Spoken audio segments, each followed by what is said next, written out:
Good morning, everyone. Welcome to Tuesday Tea with Elsa, and we have Atlas here grazing in the front yard, and we have Breezy. So for those of you guys joining us for Tuesday Tea Time, I do this every week, and we're going on 41 Tuesdays in a row that I've recorded this now. I can't quite believe that I've done 41 in a row. This will be the 41st tea time. So usually I do it with a horse in the background. Not always. Sometimes when I'm traveling, I don't have a horse in the background where I have internet to do Tuesday tea time. But each week I do a little talk about what I'm thinking about that week and drink some tea. I've got peppermint tea today. And this is posted on YouTube after I do it live on Facebook. So this week, we are out in the front yard. Atlas is grazing. You can see his barn there and his paddock behind him. And we've got beautiful poppies in the garden. We've got Clematis montana growing above me. We've got my car parked in the right place so that Atlas can't escape the front yard. We've got all sorts of mint growing. And I thought this would be a fun setting to talk a little bit about the yes that comes before the yes. I talk about the yes answer a lot with horses. And the thing about the yes answer is the horse is saying yes to you by their behavior. Okay, so if they are acting in a way that is yielding or playful, and that doesn't mean playful in their mind, that means playful in a way that you like. So if a horse is acting yielding or playful in a way that works in the relationship, that's them saying yes to what you've asked. So the obvious things are, we ask them to go forward or backwards or left or right. And when we ask them to do things, hopefully they say yes by yielding really nicely. Now, if a horse says no, you get fight or flight. Now, with a lot of dominant horse training, you use your tools to kind of push through that fight or flight, and you turn a no answer into a yes answer. With the work I do with freedom-based training, we don't have any tools, so we really work hard to get the yes answer without having to push through a no answer first. I got to tell you, this horse behind me, Atlas, is really frustrating. He comes from a history of abuse that I don't know much about, and I have never met such a difficult case. And so I thought I'd film out here in the garden today, give us a little bit of beautiful backdrop with the flowers and the greenery, so I can complain a little bit while at least being surrounded by beauty. This horse, I find that he doesn't trust anything. So that means that if I'm really still, he's expecting something bad to happen any minute. If I move, he's pretty sure something bad's going to happen. And convincing him that stillness or movement don't mean anything bad, this is the first yes answer I have to get. And with most horses, that's pretty easy. With this horse, it's really difficult.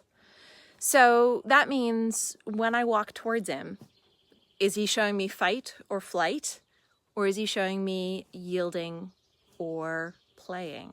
Okay. Now, the really gentle form of playing would be interest, curiosity, mental engagement in a reaching toward you sort of way. This horse is usually pretty frozen. Okay, so Atlas spends a lot of time showing not much reaction at all. And freeze is not really good or bad. I consider freeze to be the maybe state. It's partway between yes and no. Freeze is, what is he up to back there? There he is. Freeze is where they don't know how to respond yet. And you can have a good freeze where there's lots of blinking, there's lots of mouth twitching, the breathing is really good. And then it's likely that they're going to go from freeze to a better state, thinking, yielding, playing. You also have the other kind of freeze, which is more dramatic, higher muscle tension, really sort of catatonic. And that kind of freeze is going to explode into fight or flight unexpectedly at some point. And so you have to be careful with that kind of freeze. This guy freezes a lot. And Atlas, it's really hard to tell for me which kind of freeze it is. Is it the good freeze or the bad freeze? And I find myself making a lot of mistakes. I find him very difficult to read. I don't know what he's going to do next. And so he's a huge education for me. And I find that the yes answer that comes when you approach a horse, when you walk up to them in the first place, is really where we're at still with the training. Because without any tools, without, really pushing them up against fences or using a whip or a stick or using a lot of food rewards, I can't get to the second part of training, which is asking him to move his body and get those second yes answers. So the first yes answers are when I approach a horse, when I move around a horse, are they saying yes to my actions? And that is the basis of where I start all my training. When I walk around them, when I stand still next to them, are they responding to my movements in a way that is yielding or thinking or playing or even interest and curiosity, which is the really subtle side of playing? This guy, we put a lot of work into that. And unfortunately, every time I seem to make a mistake, we're back to square one. And it's better, but I'm very human. I wish it was getting better faster. And there are some days like today where I feel really frustrated. I feel like, oh, why can't you trust me already, Atlas? I'm working really hard at this. But it's going to take the time it takes. And that first yes answer, we just have to repeat that over and over again. Can I approach you? Can I move around you? Can I be still in harmony with you in ways that you trust? And the way I know that he's trusting it is I get more thinking, more of those ears moving. I get more yielding where he steps away from me without going to flight. I get more play, more interest and curiosity as I approach him. And that's how I'm going to know. So this is something that's important for all horses. It's just that a horse that's come from a history of abuse is going to need it more than most.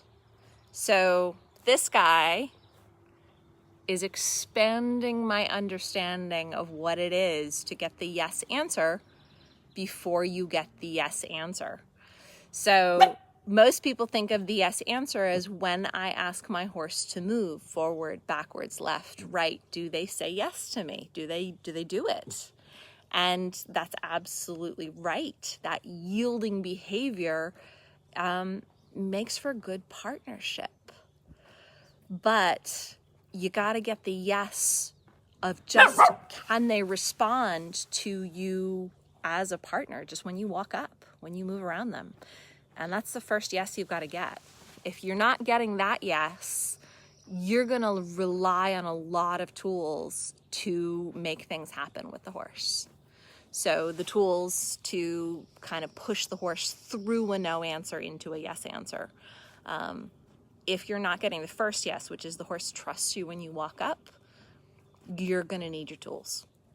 And so, yeah, Regina, you are not alone in this. Some horses really struggle with this. And so I'm doing my struggle publicly. As you guys know, I post a video every week on my Patreon group about what we're doing. I talk about it in Tuesday Tea a lot. And ultimately, the plan is I will make a movie about training this guy. He's an 8-year-old stallion. Maybe he's 9 this year, we don't know. And I'm learning what it takes to earn his trust. It's a lot more than I thought it was going to be. But this is my life. It's pretty beautiful. I mean, look at that garden. Look at all those orange poppies behind him. If I'm going to be training, I've got a really beautiful place to do it in. If I have to fail a lot, you know what? He's not hurting anyone. We've established our relationship to the point where now if he really does get upset, he goes away from me, not towards me. So we're making progress. And actually, I have to admit, for the entire time he's been here, he has only allowed me to touch him starting at the corner of his mouth. And then I can stroke back on his body. But every once in a while, I make a mistake and I reach out and I touch his neck without touching the corner of his nose first. And he spooks and he bolts and he gets really upset. And I say, oh, shoot, I can't believe I did that again. I'm so sorry, Atlas. I know better. Well, yesterday I did it by accident again. I reached out towards his neck without going to his face first. And for the first time since I've had him, he did not get upset. He took a deep breath. He stayed relaxed. He let me stroke his neck. And that is massive progress. So I don't know when it'll happen again, but this time my mistake wasn't a mistake. Yeah, Kay, some horses are like that. The approach is really difficult for them because they've had past experiences where someone approached them and then something bad happened. Now, with some horses, the thing that happened that was bad was just that they got upset over nothing. It is possible for a horse to scare themselves and then blame you for being scared. That does happen sometimes. Then we have to convince them that the thing they got scared of wasn't really us. It was just that rush of adrenaline they felt in their own body. Yeah, okay, food is a big motivator. So that's what I was saying with Atlas is if you don't really have that first yes answer where the horse says, yes, you can approach me. Yes, I'm comfortable with that. If you don't have that, you're going to be really reliant on things like food to extrinsically motivate them to turn that no answer into a yes answer. And what we want to do is we want to establish for the horse that that's a yes answer in the first place. When you see me coming, it triggers feelings of yielding, feelings of playing, feelings of interest and curiosity, not feelings of fight or flight.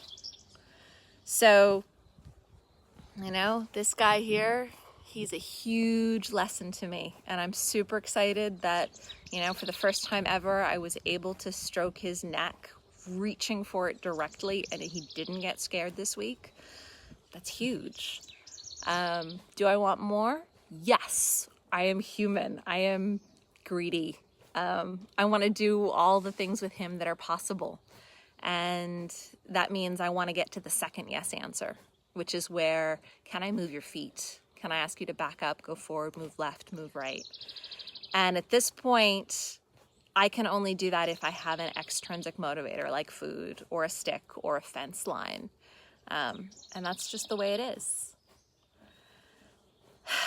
Thanks, Jesse. Yep, he is such a dude. Classical conditioning, it's a real thing. It's happening all the time.